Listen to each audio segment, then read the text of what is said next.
अस्सलाम वालेकुम स्टूडेंट्स, कैसे हैं आप सब? उम्मीद करता हूँ खैरियत से होंगे।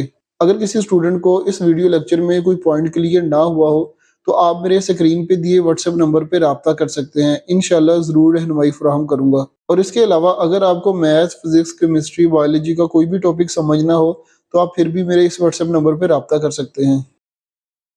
जी तो स्टूडेंट्स, आज हमने चैप्टर नंबर 1 का केमिस्ट्री का जो टॉपिक कवर करना है, वो है formation of saturated and unsaturated solution. हम बताएंगे कि फॉर्मेशन का मतलब होता है बनाना, सैचुरेटेड और अनसैचुरेटेड सॉल्यूशन को कैसे बनाते हैं। ये बच्चों आपका एक लेक्चर नंबर है 9। पहले 8 लेक्चर मैंने अपलोड कर दिए हुए हैं, आप देख सकते हैं। सबसे पहले हम डिस्कस करेंगे अनसैचुरेटेड सॉल्यूशन को। डेफिनेशन से पहले मैं आपको ये डायग्राम समझा देता हूँ कि अनसैचुरेटेड सॉल्यूशन होता क्या है। आप डायग्राम को एक बार समझ लेंगे तो आपको डेफिनेशन बहुत ज़्यादा ईजी लगेगी और आपको डेफिनेशन की भी समझ लग जाएगी। मैंने सबसे पहले वाटर लिया एक बीकर के अंदर। वाटर हमारे पास होता है सॉल्वेंट। वाटर हम यूज करते हैं सॉल्वेंट, आपको मैंने बताया हुआ है कि जो ज्यादा मिकदार में चीज हो हम उसको सॉल्वेंट कहते हैं। ये मैंने 100 ml ले लिया है वाटर को। और यहाँ पे हमारे पास शुगर है 5 ग्राम, और दूसरी जगह पे हमारे पास भी 5 ग्राम शुगर पड़ी हुई है। ये एज ए हमारे पास सोल्यूट है। शुगर जो सी है वो सोल्यूट है, वाटर हमारे पास सॉल्वेंट है। हम क्या करते हैं कि हम 5 ग्राम शुगर लेते हैं और पानी के अंदर मिक्स कर देते हैं, तो ये इजीली बच्चों पानी के अंदर डिसॉल्व हो जाएगी। फिर इस 5 ग्राम शुगर को भी इस ग्लास के अंदर मिक्स कर देंगे, तो ये भी बच्चों इजीली डिसॉल्व हो जाएगी। हमने 10 ग्राम शुगर को मिक्स किया है 100 ml वाटर के अंदर, यानी कि हमारे पास जो शुगर की मकदार है वो बहुत ज़्यादा कम है बनिस्बत पानी के। तो ये जो शुगर होगी टोटल 10 ग्राम बनेगी, 5 ग्राम ये और 5 ग्राम ये इजीली डिसॉल्व हो जाएगी वाटर के अंदर। तो इस तरह के सोल्यूशन को हम अनसैचुरेटेड सोल्यूशन कहते हैं। जो इस तरह का हमारे पास सोल्यूशन तैयार होगा जिसके अंदर सॉल्वेंट की मकदार बहुत ज़्यादा कम होगी और सल्यूट हमारे पास ज़्यादा होगा और वो आपस में मिक्स भी हो रहे होंगे, तो इसको हम अनसैचुरेटेड सॉल्यूशन कहेंगे। सैचुरेटेड का मतलब होता है बढ़ा हुआ और अन का मतलब है नहीं, यानी कि नहीं बढ़ा हुआ, कि इसके अंदर जो सी है वो सोल्यूट की अभी मकदार बहुत ज्यादा कम है, यानी कि पूरा भरा नहीं है, इसलिए इसको अनसैचुरेटेड सॉल्यूशन कहते हैं। अब चलते हैं डेफिनेशन की तरफ। डेफिनेशन वो कह रही है कि a solution which can dissolve more amount of a solute eight a particular temperature is called. Particular temperature से मुराद है कि मखसूस टेम्परेचर या room temperature is called unsaturated solution.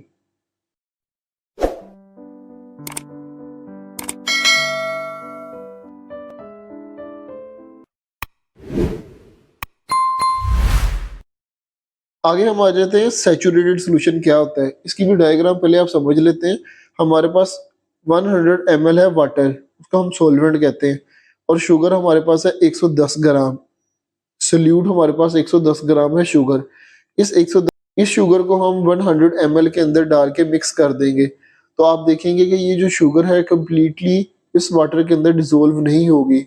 Sugar के कुछ पार्टिकल्स नीचे बैठ जाएंगे, तो आप देख सकेंगे कि ये हमारे पास जो सोल्यूशन होगा ये सैचुरेटेड सोल्यूशन होगा, क्योंकि इसके जो शुगर के पार्टिकल हैं वो कम्प्लीटली होमोजेनाइज यहाँ पे नहीं हुए। उसकी एक बहुत बड़ी रीजन यही बनती है कि हमारे पास जो सॉल्वेंट होता है वो कम मकदार में होता है और सल्यूट हमारे पास ज्यादा मकदार में होता है। इस वजह से एक लिमिट होती है वाटर की कि वो अपने अंदर सल्यूट को किस हद तक डिसॉल्व कर सकता है। तो इसलिए जो वाटर की कैपेसिटी है वो कम थी, जिसकी वजह से शुगर ज्यादा होने की वजह से वो इजीली होमोजेनाइज नहीं हुआ और जो शुगर के पार्टिकल हैं वो हमारे इस गिलास के नीचे बैठने लग गए। इस तरह के सोल्यूशन को हम कहते हैं सैचुरेटेड सोल्यूशन। अब सैचुरेटेड सॉल्यूशन की हम डेफिनेशन को डिस्कस कर लेते हैं। A solution in which the maximum amount, यानी कि ज्यादा से ज्यादा amount of the solute has been dissolved in a particular amount of a solvent.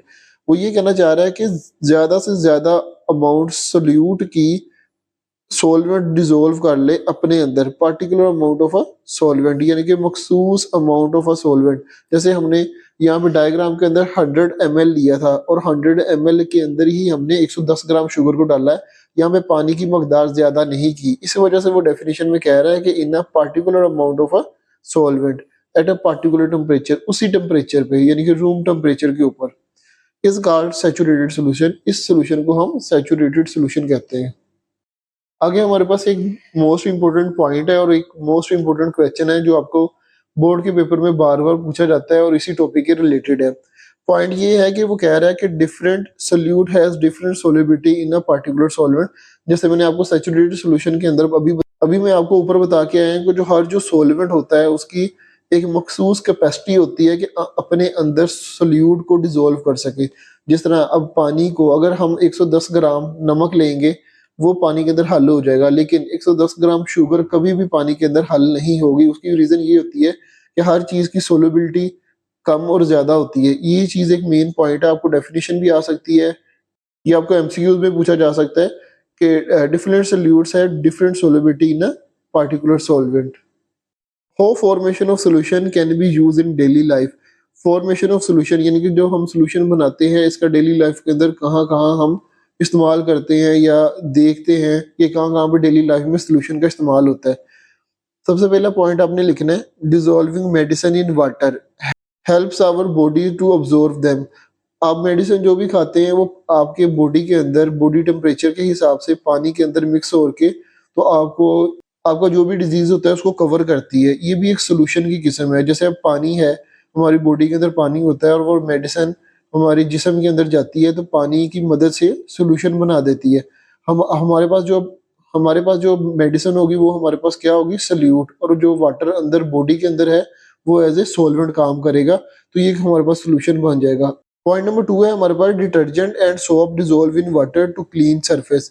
वो ये कहना चाह रहा है कि जो डिटर्जेंट और सोप होता है वो पानी के अंदर इजीली हल हो जाता है, जिसकी मदद से हम सरफेस को अपनी क्लीन कर सकते हैं।